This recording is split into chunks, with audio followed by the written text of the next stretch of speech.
पुर एरिया रे जो आगरो लेप्रोसी हॉस्पिटल थिला अनयूज थिला तो याको वीडियो तांकर टीम आमर जो स्पेशल एरिया भंजनगर सब कलेक्टर मिलीमिशिके यार परावर्तन करी कोविड केयर सेंटर रे 150 बेडेड 150 बेड और एबे मु देखेली माने भीतर जो फैसिलिटीज अच्छी स्पेशली क्लीनिंग बाथरूम बेड्स और ऑक्सीजन सपोर्ट प्राय 50टा बेड को दिया जाइए।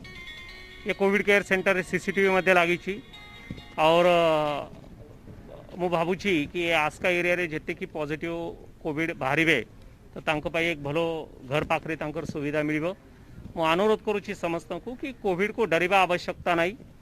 कोरोनार डर मनरू बाहर करंतु कोरोनार खाली अर्ली डिटेक्शन करिके आमे जदि प्रॉपर चिकित्सा नेबे ये बढ़िया कोविड सेंटर थारू तो आमे आमर जीवन रो किछि प्रॉब्लम हेबा नहीं। आमे